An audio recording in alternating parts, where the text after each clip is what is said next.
servidor presidente de la Asamblea. Este es mi último discurso como presidente aquí, ya es el cuarto.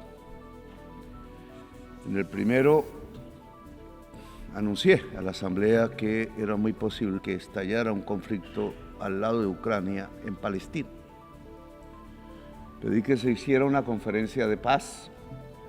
Los que no tenemos bombas ni grandes presupuestos no somos escuchados aquí, pero 4 años después, ya hoy, lo dantesco de la situación de Palestina no me llevó a pensar que lo mismo o casi lo mismo podría ocurrir en el Caribe colombiano cuando tiran misiles a personas jóvenes desarmadas en el mar. Y entonces ahora estamos ante una situación diferente, quizás más global. Esquifos hacen la política antidrogas desde Washington, Estados Unidos. No sé si Trump sepa que su política exterior hacia Colombia, Venezuela y el Caribe es asesorada por colombianos que son aliados políticos de la mafia de la cocaína.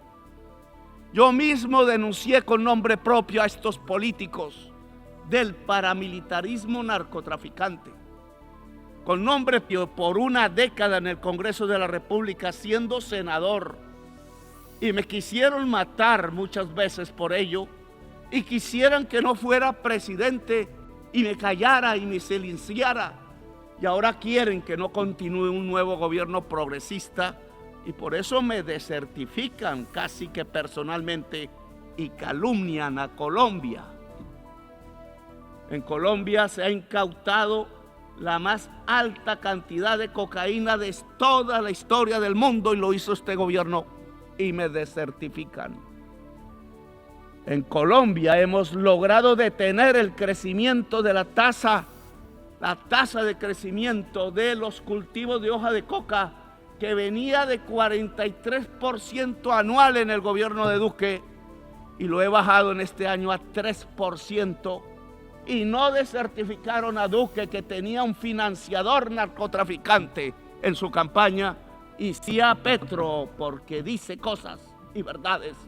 Luego, la política antidrogas no es para la salud pública de la sociedad, sino para la política del poder. No quieren que se haga luz en la América Latina y llegue de nuevo la hora de los pueblos. Los jóvenes asesinados con misiles en el Caribe no eran del Tren de Aragua, que nadie quizás conozca aquí su nombre, ni de Hamas. Eran caribeños, posiblemente colombianos, y si fueron colombianos, con el perdón de quienes dominan las Naciones Unidas, debe abrirse proceso penal contra esos funcionarios que son de los Estados Unidos. Así se incluye al funcionario mayor que dio la orden, el presidente Trump, que permitió los disparos de los misiles contra los jóvenes que simplemente querían escapar de la pobreza. Jóvenes en una lancha, si tuvieran un cargamento ilícito, no eran narcotraficantes. Eran simples jóvenes pobres de la América Latina que no tienen otra opción. Los narcotraficantes viven en otra parte y no es en la América Latina. Trump lanza misiles sobre lanchas desarmadas de migrantes y los acusa de narcotraficantes y terroristas sin ellos tener una sola arma para defenderse, cuando los narcotraficantes viven en Nueva York, aquí mismo, a unas cuantas cuadras, y en Miami, y hacen acuerdos con la DEA, donde les permiten traficar en África, en Europa, Rusia o China, pero no en los Estados Unidos, país que detiene el crecimiento del consumo de cocaína sin rebajarlo, solo porque sus enfermos drogadictos pasaron, y son enfermos, pasaron a consumir la droga mortal de la contracultura de la humanidad en tiempos de la extinción por la crisis climática el fentanilo. Este fentanilo se produce en el aparato industrial de los Estados Unidos, aquí, cerca de aquí, y aquí están los consumidores. Es un autoconsumo estadounidense que deriva lo peor de lo que se ha podido entender de drogas en la historia de la humanidad desde que supimos del vino, del alcohol o de la cerveza. Adictos al fentanilo y a la gasolina, venenos totales de la vida en el mundo. Peor la gasolina que el fentanilo. Solo los pueblos negros de aquí, ancestrales de aquí, de más de 20,000 años de antigüedad, las juventudes, las mujeres que no quieren ver morir en masa a sus hijos, blancas, negras, de todos los colores, que aún piensan, gentes que aún piensan, no duermen bajo el fentanilo o bajo la televisión mentirosa, y que pueden detener la tiranía dentro de Estados Unidos mismo y en el mundo. Los ciudadanos que salen a las calles en California, en Nueva York, en Filadelfia, donde se tocó la campana de la libertad, a pesar de los ejércitos que manda Trump contra su propio pueblo para amedrentarlo, a los estados de las ciudadanías libres, en los mismos estados que dejan de estar unidos hoy ante la tiranía. De mal en peor, el presidente de los Estados Unidos no ve que han caído asesinados 1 millón de latinoamericanos entre sí mismos, el mayor porcentaje de ellos compuesto por colombianos, y otro 1 millón morirá de norteamericanos por el fentanilo en 10 años. Caína mataba por venenos que le mezclaban 3,000 personas al año en este país. Hoy el fentanilo mata 100,000, 33 veces más. ¿Mejoró Estados Unidos con 50 años de una política absurda? ¿O empeoró y está conduciendo a su sociedad a la muerte dantesca de la droga que mata el cerebro y el pulmón? En esa mortandad de la humanidad, Trump no solo deja que caigan misiles contra los jóvenes en el Caribe, no solo encarcela y encadena migrantes, sino que permite que lancen misiles contra niños, jóvenes, mujeres y viejos en Gaza. Se hace cómplice del genocidio, porque genocidio, y hay que gritarlo una y otra vez, este recinto es testigo mudo y cómplice de un genocidio en el mundo de hoy, cuando creíamos que era solo propiedad de Hitler. Trump no habla de democracia, no habla de crisis climática, no habla de vida, solo amenaza y mata y deja matar a decenas de miles. En cambio, en mi gobierno, en Colombia, no hemos aumentado la tasa de homicidio. Tenemos la tasa de desempleo más baja del siglo en el país. Tenemos la tasa de pobreza más baja del siglo en nuestras estadísticas. E impulsamos nuestra agricultura 10% anual y nuestra industria al 5% anual. Y llegaron turistas como nunca por millones a mirar nuestra enorme belleza, el país de la belleza y de la diversidad natural y humana y cultural. Y buscamos paz hablando con narcos y rebeldes. No me da pena hablar siempre para salvar vidas, poniendo por principio la erradicación total de las economías ilícitas y la erradicación de los cultivos de hoja de coca por voluntad misma de los campesinos que están cansados de la violencia. No nos dejamos sobornar de los narcos, como sí sucedió en gobiernos pasados de Colombia. Y ya llevamos 25,000 hectáreas erradicadas voluntariamente. Tenemos éxito en nuestra política nueva, que no es de drogas, es antinarcotraficante, que es diferente. Le agradecemos a los países que nos han ayudado a sembrar paz: Qatar, Cuba, México, el Estado del Vaticano, Noruega, Brasil y Venezuela. No le agradecemos a los que nos quieren llevar a la guerra entre nosotros mismos. Escuchen, señoras y señores del mundo, América Latina no es solo coca o terroristas o narcotraficantes. América Latina tiene potencialmente 1.400 gigas de capacidad anual de energía eléctrica limpia, basada en el agua, el viento y el sol. Y Estados Unidos en el norte, aquí, demanda todos los años 1.200 gigas de energía, que hoy son en un 70% fósiles, es decir, basadas en carbón, gas y petróleo. América Latina, si desarrolla su potencial de energía limpia, podrá limpiar toda la matriz de energía fósil de los Estados Unidos. Oigan eso.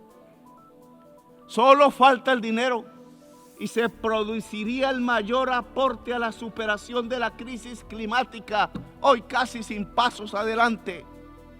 Entre el potencial de energía limpia y la enorme esponja absorbente de la selva amazónica, América Latina sería la vanguardia humana que podría dar el primer paso cierto y contundente para salvar la vida del planeta y a la humanidad toda. Solo se necesitan 600.000 millones de dólares para desarrollar su potencial. Lo mismo puede hacer África con Europa. La suma de este aspecto de descarbonización fundamental nos daría 1.200.000 millones de dólares o 1.200 billones, como se habla en inglés. Estos dineros ya están en las arcas guardados en Estados Unidos, Europa y China, pero no se mueve ni un dólar. No es rentable. O peor aún, puede ser muy rentable en términos de vida humana, incluida la vida en Estados Unidos, Europa y China. Pero no quieren interdepender de América Latina y África. Saben que unir la energía limpia de América Latina y África a las economías fósiles del norte no solo descarboniza el planeta, salva del colapso climático, sino que también cambia el poder mundial, el que aquí a veces habla, pero habla todos los días es con bombas y no con palabras. Lo vuelve, la descarbonización vuelve al poder una democracia global y cambia las relaciones de producción, porque aparece primero la vida y la humanidad como prioridad sobre la codicia. La codicia es el veneno de la vida. Es una contradicción antagónica, como dijera alguna vez Mao, pero no pensando en patrones y obreros, sino entre la codicia y la vida misma del planeta Tierra. Según la ciencia, tenemos 10 años para caer en un punto de no retorno. 10 años. Y donde ya pasemos a ese punto, no se puede hacer nada. Solo observaremos las catástrofes y las sentiremos incluso en nuestra propia familia. Porque será, si me pueden, irreversible la extinción de la vida, incluida la humana. Irreversibilidad del proceso. Ya ninguna tecnología, ninguna fuerza política o social, ninguna mente humana podrá hacer nada para detener el colapso, y nos quedan 10 años, dice la ciencia. Pero aquí no creen en la ciencia, dijo uno. El más poderoso del mundo no cree en la ciencia. Y eso se llama irracionalismo. Y de irracionalismo se llenó filosóficamente Alemania, el país de los grandes filósofos, de Feuerbach, de Hegel, de Kant, Y hoy de irracionalismo se está llenando Estados Unidos y fue la antesala de Hitler en 1933. La solución es dejar de consumir carbón, petróleo, gas, hidrocarburos y pasar rápido al agua, al sol, el hidrógeno verde, los vientos. Pero la palabra descarbonización suena ahora subversiva en las conferencias de los grupos de países poderosos, el G7, el G20 y en Davos, los mega ricos. Como hace 5 siglos sonaba subversiva la palabra democracia aún aquí en Nueva York, en Cartagena, en Bogotá o en París y mucho más en Madrid. Esos dineros de los que hablo aquí, 600,000 millones de dólares, 1.200.000 millones, son en 1 o 2 ceros mayor que la cifra que prometieron los países desarrollados dar y que son limosnas. Y no cumplieron desde la COP de París porque no les interesa la descarbonización. Y es entre ceros la demasía de la cifra sobre los exiguos préstamos de la banca multilateral, que son eso, pura limosna inocua, pura ideología pensando que la rentabilidad del capital limpia la atmósfera y salva la vida. Mentiras ideológicas, fantasmagóricas, fetiches, para que no miremos arriba y no actuemos como humanidad. La crisis climática implica priorizar en todos los presupuestos públicos la inversión en descarbonización y adaptación. Necesita por completo una política financiera mundial diferente y abolir la prima del riesgo de la deuda. ¿Quién dijo que son riesgosos los países que no son riesgosos? Los países que emitan más gases de efecto invernadero como el segundo primero de la Tierra. Y que sí son riesgosos los países que absorbemos el CO2 y tenemos selvas y muchos agua y absorbemos en el sur el CO2 del norte. Porque el mercado dice lo contrario, si no es porque está equivocado y va camino al abismo de la vida. Se necesita condonar deuda en los países más pobres y cambiar pagos de deuda externa por inversión en la adaptación y mitigación de la crisis climática.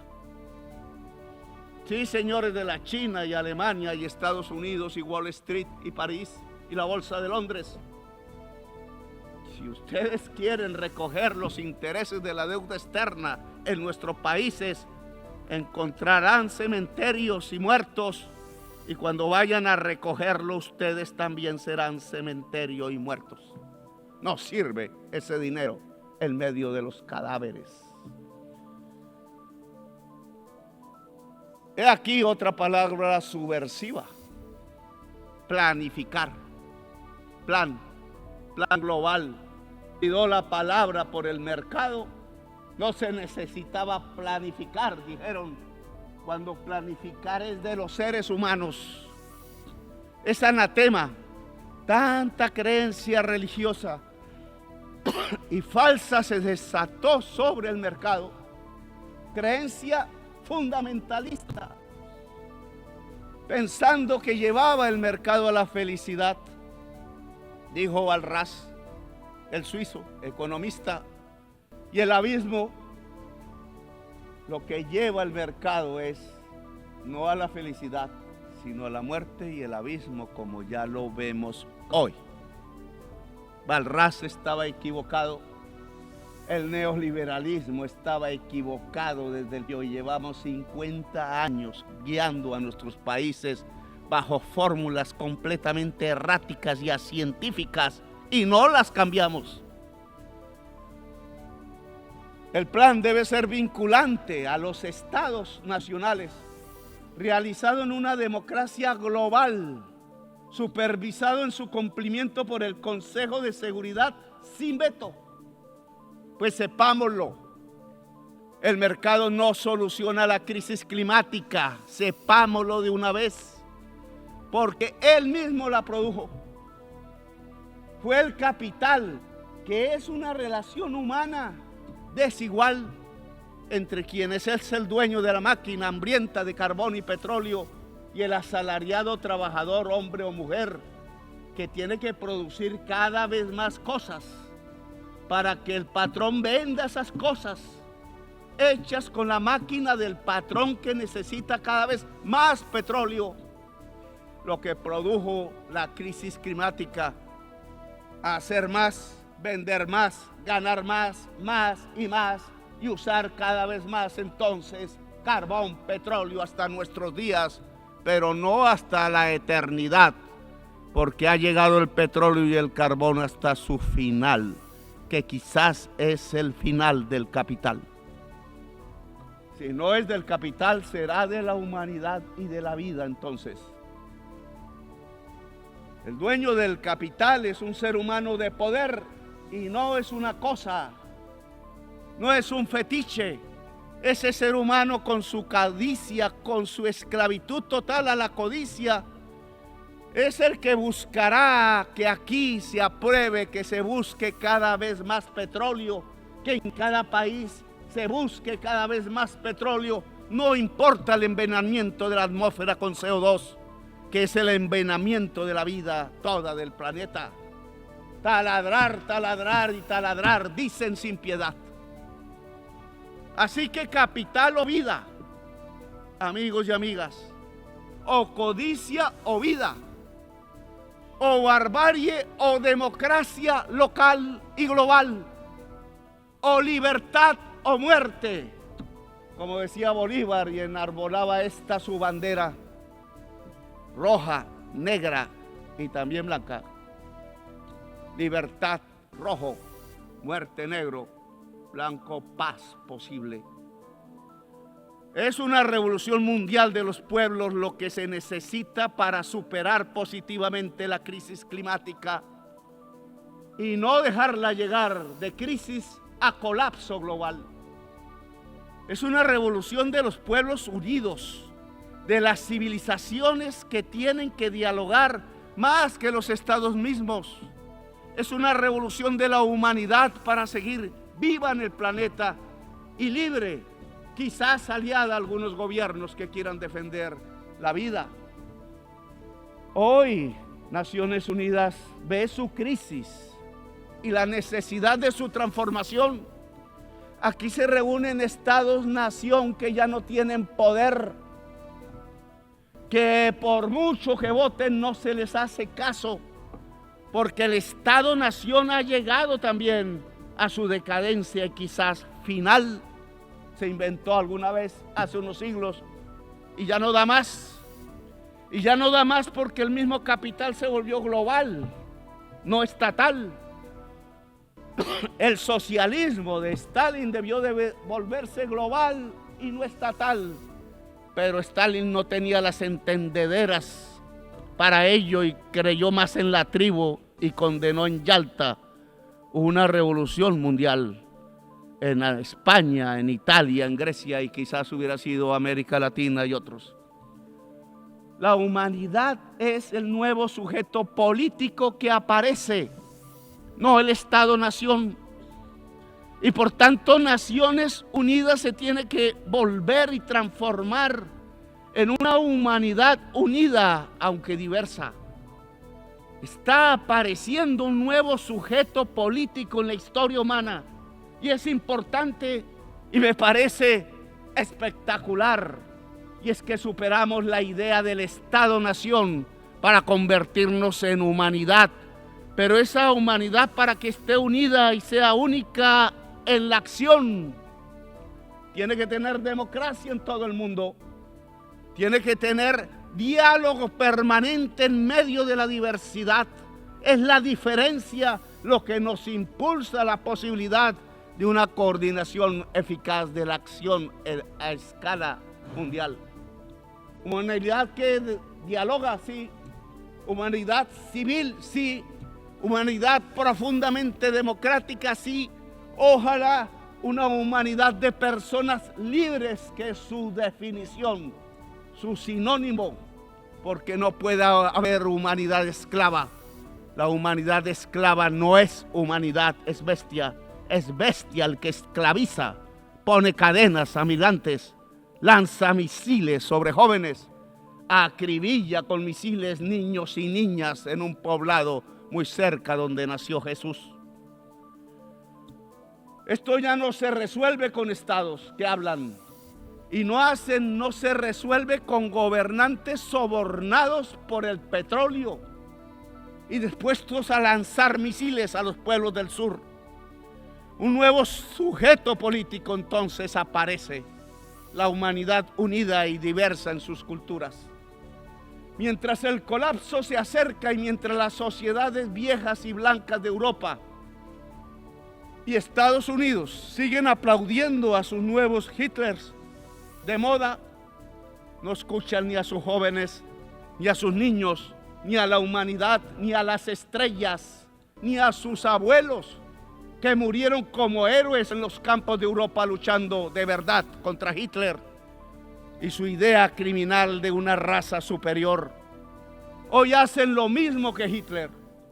Construyen campos de concentración para migrantes y aplauden las mayorías electorales y dicen que son de una raza inferior los migrantes y colectivizan culpas en ellos como hicieron con los judíos.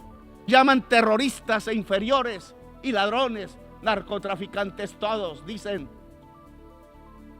Cuando la mayoría de los narcotraficantes son rubios y de ojos azules y guardan sus enormes fortunas en los bancos más grandes del mundo y no viven en Bogotá, ni en Caracas, ni en el Caribe, ni en Gaza, sino que viven en Miami y son vecinos del presidente de los Estados Unidos. Y viven en Nueva York y en París y Madrid y en Dubái. Viven donde hay lujo, no pobreza. Pero los misiles los tiran donde hay pobreza y no donde hay lujo. Mentira que el Tren de Aragua es terrorista. Solo son delincuentes comunes en forma de banda, agrandados por la estúpida idea de bloquear a Venezuela y quedarse con su petróleo pesado y ya venenoso. Los migrantes no son delincuentes, no tienen que llevarlos a campos de concentración ni expulsarlos encadenados. La migración no es sino el producto del bloqueo a los países más pobres como Irak o Irán o Cuba o Venezuela. El bloqueo económico no es más que un genocidio. La migración no es sino el producto del empobrecimiento de los países más pobres por una deuda impagable y codiciosa.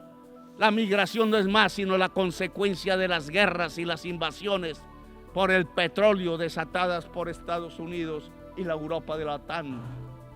La migración no es más sino la consecuencia de la crisis climática que transita a colapso y que deja sin agua las tierras del trópico, porque al aumentar el calor se evapora el líquido vital. La solución a la migración no es otra o muy diferente a las cadenas, a las cárceles, a los misiles.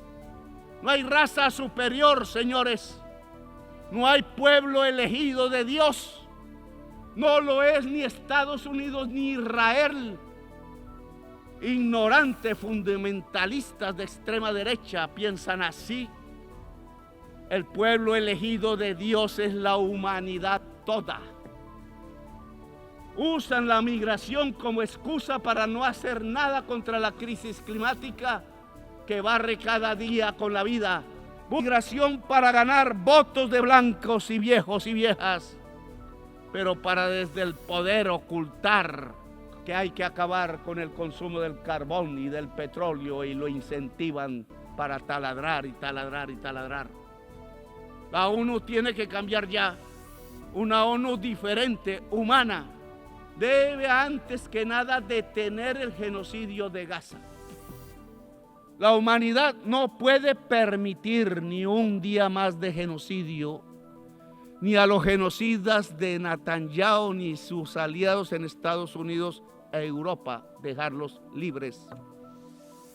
Las Naciones Unidas deben hacer respetar los tribunales internacionales de justicia, el derecho internacional, que es la base de la civilización y de la sabiduría de la humanidad condensada en la historia, y debe hacer cumplir las sentencias de su justicia.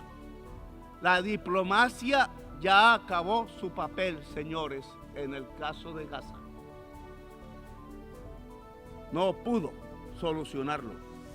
No es cierto, y me disculpa Macron, que podamos insistir e insistir en hablar y en hablar cuando cada segundo cae un misil y destroza los cuerpos de bebés inocentes, bebés niños y bebés niñas en el país árabe de Palestina. Cada día de mociones vetadas en el Consejo de Seguridad de la ONU, cada día que pasa, más los niños bombardeados, cada veto más bombas, cada veto más muertos. El que veta, que piensa, no es madre, no es padre, no está vivo, viene quizás de fuerzas oscuras, es un robot, porque no tiene corazón para vetar. El genocidio debe parar con lo que sigue a la diplomacia. Es con una votación de la Asamblea de las Naciones Unidas, ¿sí? Y no con una votación del Consejo de Seguridad, que vetan. Es con una Uniting for Peace para Palestina, conformando una fuerza armada para defender la vida del pueblo palestino. Palabras y armas toca hoy. No son cascos azules, no entrenados y a veces indispuestos para lo que toca. Es un ejército poderoso de los países que no aceptan el genocidio. Por eso invito a las naciones del mundo y a sus pueblos sobre todo, como parte de la humanidad, a unir ejércitos y armas. Hay que liberar a Palestina. Invito a los ejércitos del Asia, de los pueblos eslavos que derrotaron con tanto heroísmo a Hitler, a los ejércitos latinoamericanos de Bolívar, de Garibaldi, que también tuvo uno en Italia, de Martí, de Artí, de Santa Cruz. Ya sobran las palabras. Es la hora de la espada, de la libertad o muerte de Bolívar, porque no solo van a bombardear a Gaza, no solo al Caribe como ya lo hacen, sino a la humanidad que clama libertad, porque desde Washington y la OTAN matan la democracia y hacen renacer la tiranía y el totalitarismo a nivel global. Hay que levantar la bandera rojinegra de la libertad o muerte que alzó Bolívar, sin olvidar el color blanco que levantó junto al rojinegro, color de la paz como esperanza, para que haya esperanza de vida en la tierra y en el corazón de la humanidad. Los Estados Unidos ya no enseñan democracia, sino que la matan en sus migrantes y su codicia. Estados Unidos enseñan tiranía. La ONU debe empezar su cambio deteniendo el genocidio en Gaza con la efectividad de un ejército de la salvación del mundo, votado por la Asamblea de las Naciones Unidas y sin veto. Después de salvar Gaza, pasaremos al plan para descarbonizar la economía del planeta, para que sea un hecho democráticamente construido a escala mundial y funde democracia global, y que el órgano que vigile su aplicación rápida sea el Consejo de Seguridad, pero sin vetos, y que sea vinculante sobre la OMC, el Banco Mundial, el FMI, el sistema financiero privado, por la gran capacidad que tiene el sistema financiero nacional y mundial de centralizar el capital. Es desde allí donde la humanidad puede regular el capital para subordinarlo a la vida y a la humanidad. Un capital regulado y subordinado a la vida y a la gente. Camino, las Naciones Unidas transitarán desde una alianza de estados a una alianza de pueblos y culturas diversas que son. Las Naciones Unidas transitarán desde una alianza de estados a una alianza de pueblos y culturas diversas que son el componente de la humanidad. Si superamos la crisis climática, y solo lo haremos unidos como humanidad, lograremos también que las Naciones Unidas den el paso hacia una asamblea de los pueblos, buscando que cada persona sea libre en el planeta, buscando que los cerebros de cada persona alcancen su máximo potencial y se interconecten en el planeta, porque ese gran cerebro de la humanidad, como inteligencia poderosa, alumbrado por la ciencia cada vez más profunda, podrá no solo salvar la vida en el planeta, sino cumplir la misión de la humanidad, expandiendo la vida en las estrellas. Una humanidad unida y libre puede mirar las estrellas y alcanzarlas, tal como los romanos legionarios pensaron algún día antiguo, allí cuando se inventaron las palabras en latín ad astra. Ad astra, hasta las estrellas, siempre es la hora de la libertad o la muerte, y es real la muerte en misiles, pero también es real la libertad en el corazón humano y su capacidad de unión, de rebelión y de existencia. Gracias, muy amables.